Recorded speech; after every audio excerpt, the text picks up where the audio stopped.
a powerful military nation, whether people like it or not. It's a powerful nation. It's a much bigger nation. It's not a war that should have been started. You don't do that. You don't take on a nation that's 10 times your size. So just a couple of factual matters. Russia is not 10 times the size of Ukraine. It is actually far larger than that by area. By population, it's about 4 times the size of Ukraine's population. And more importantly, Ukraine obviously did not start this war. For more on how this is being received in Kyiv, CNN's Ben Wiedemann is there for us tonight. Anderson, a day after Zelensky and European leaders gathered with President Trump in the White House, Ukrainians are trying to figure out what happened and what comes next. Hours after Trump phoned Putin from the White House Monday, the Kremlin unleashed its heaviest barrage of drones and ballistic missiles on Ukraine in almost 3 weeks, killing 8 people. Hardly a sign Moscow is ready to talk peace. Monday, Trump hinted at the possibility of U.S. troops on the ground in Ukraine as part of security guarantees in the event of a peace agreement. Today, he ruled that out.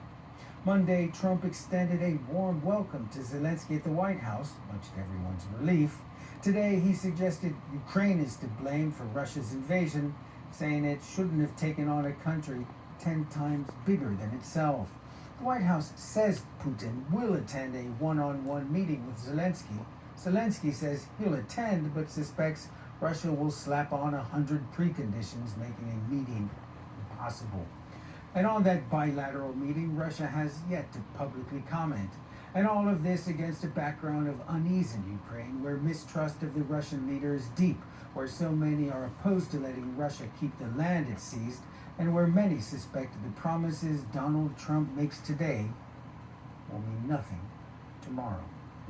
Anderson. Ben Wiedemann, thank you from Ukraine. Joining me now, former U.S. Ambassador to Ukraine, Bill Taylor, and former NATO Supreme Allied Commander, Admiral James Stavridis. Ambassador Taylor, you heard the White House press secretary say that Vladimir Putin promised to hold a direct meeting with Zelensky.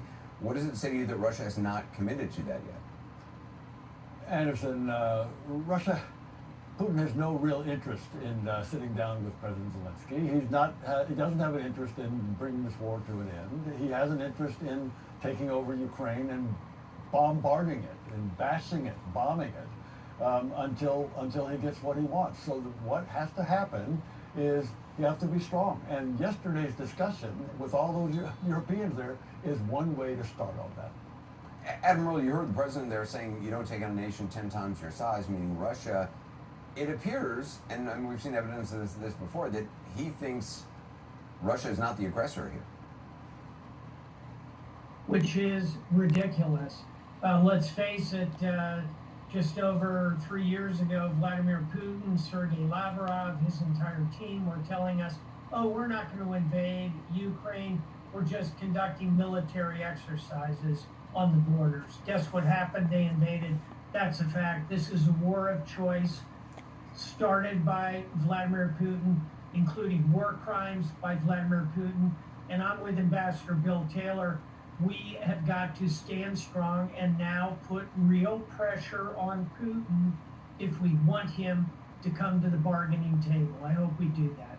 Ambassador, in an interview earlier, President Trump specifically ruled out American troops on the ground in Ukraine. That's no real surprise, ruling it out to enforce any potential peace deal. What could security guarantees look like without U.S. troops?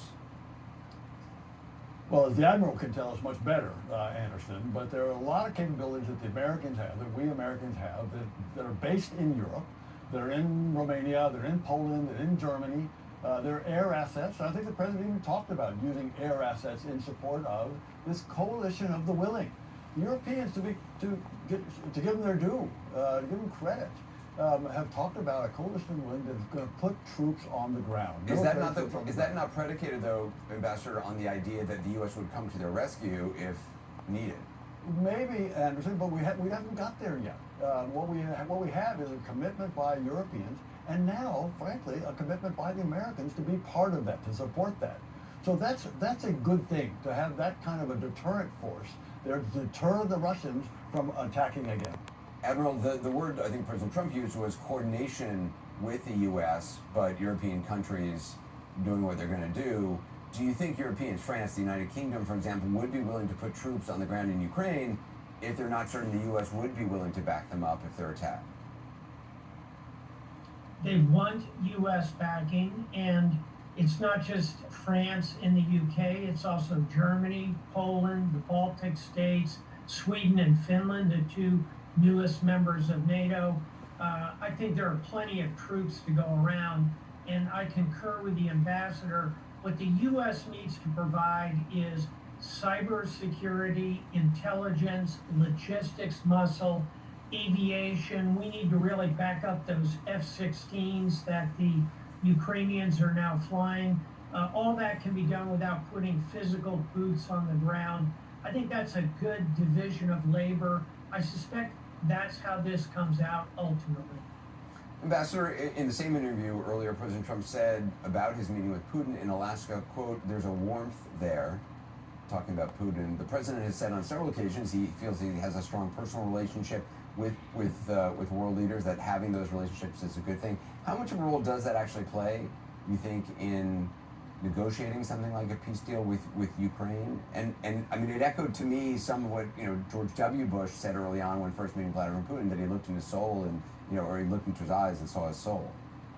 So that personal relationship is not going to win the day, is not going to achieve the goal. What has to happen, as Admiral Stavridis just said, is we need to be strong, we need to put together a coalition, we need to put pressure on Putin. And if President Trump can put pressure on Putin, even irrespective of his personal opinions or views or feelings, then that can actually make some difference, and that can get us to where we would get to a ceasefire. Do you see any sign of that actually happening? I mean, he said that there would be severe consequences if nothing came out of this summit, if the war didn't end, or pause at least, and he's now backing off his demands previously that there should be a ceasefire. There should be a ceasefire. He went into that, but Anderson, the other thing about President Trump is he changes a lot, and he's changed before. Putin is going to do what he's done before, and that is going to overplay his hand. He's going to stiff the president on not showing up at the bilateral. He's going to continue to bomb the Ukrainians night after night after night. President Trump is going to figure it out again that Putin is the problem, and he needs to be pressured to come to the table for a ceasefire. Admiral, in your opinion, what kind of pressure do you think would be necessary to get Russia to seriously consider a peace deal?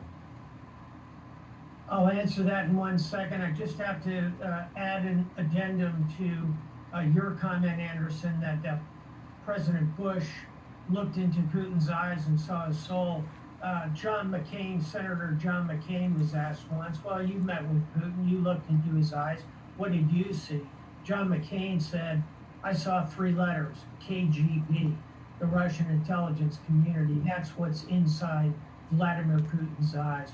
In terms of what pressure we need to put on, we need to increase the flow of offensive military weapons, more F-16s, more training for the pilots, more surface-to-surface missiles. We need economic tools such as confiscating the $300 billion in Russian assets that are in Western banks. And we need, as the ambassador knows better than I do, we need diplomatic tools, pull the Ukrainians toward NATO, integrate them. Don't bring them in as a full member. That's a bridge too far at the moment. But get them deeply involved with every aspect of NATO. You do those 3 things, you'll put real pressure on Putin. We can get him to the table. We can solve this. Admiral Stavridis, I appreciate it. Ambassador Taylor as well. Up next,